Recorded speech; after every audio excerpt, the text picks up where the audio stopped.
ఢిల్లీ ఎన్నికలపై చంద్రబాబు జోస్యం. ఢిల్లీ అసెంబ్లీకి ఫిబ్రవరి 5న ఎన్నికలు జరగనున్నాయి. అదే రోజు సాయంత్రానికి ఎగ్జిట్ పోల్ ఫలితాలు రూపంలో కొంత అంచనా అయితే అందుతుంది. అయితే అసలు ఫలితాలు ఫిబ్రవరి 8న వెలువడతాయి. అయితే నెల రోజుల కంటే తక్కువ వ్యవధి ఉన్న ఈ ఎన్నికల విషయంలో ఆసక్తి అయితే అందరిలోనూ మెండుగా ఉంది. దేశానికి రాజధానిగా ఢిల్లీ ఉంది. 70 అసెంబ్లీ సీట్లతో ఢిల్లీ శాసనసభ ఉంది. 11 ఏళ్లుగా ఆప్ అధికారంలో కొనసాగుతోంది. ఈసారి ఎన్నికలు చూస్తే యాంటీ ఇంకంబెన్సీ భారీగా ఉండొచ్చు అన్నది బీజేపీ అంచనా. అందువల్ల తమకు ఈసారి ఛాన్స్ జనాలు ఇస్తారని ఆ పార్టీ భావిస్తోంది. అందుకోసం పెద్ద ఎత్తున ప్రచారం చేస్తోంది. ఢిల్లీని ఈసారి పట్టేయాలని ప్రణాళికలు రచిస్తోంది.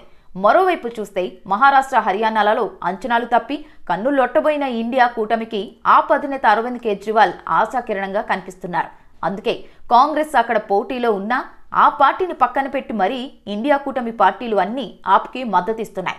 ఈ ఎన్నికల్లో బీజేపీని ఆప్ ఓడిస్తే అది ఇండియా కూటమిని రాజకీయంగా ఎంతో బలం చేకూరుస్తుందని ఇండి కూటమి నేతలు భావిస్తున్నారు.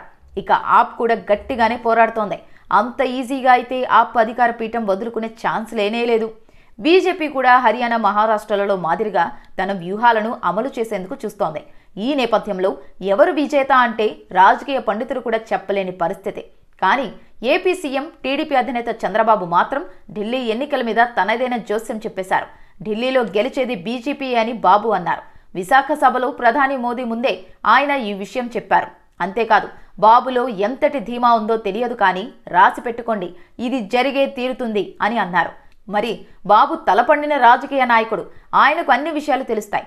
జనం నాడి రాజకీయ గాలి కూడా ఆయన గమనించగలరు. ఏపీలో 2024 ఎన్నికల ఫలితాలను ఆయన ముందే ఊహించారు. అంతేకాదు, కేంద్రంలో మరోసారి మోడీ అధికారంలోకి వస్తారని భావించి విజేతతో పొత్తు పెట్టుకున్నారు. అందువల్ల బాబు చెప్పారు అంటే ఢిల్లీ రాజకీయంలో మార్పు తప్పదా అన్న సందేహమైతే ఉంది. బాబు ఆషామాషిగా ఇలాంటి విషయాలలో మాట్లాడరు అని అంటారు. ఆయన చాలా ఓపెన్గా చెప్పారు అంటే ఢిల్లీలో కమల వికాసం తథ్యమేనా అన్న చర్చ సాగుతోంది. ఇది బీజేపీ శిబిరానికి ఉత్సాహాన్ని ఇస్తోంది.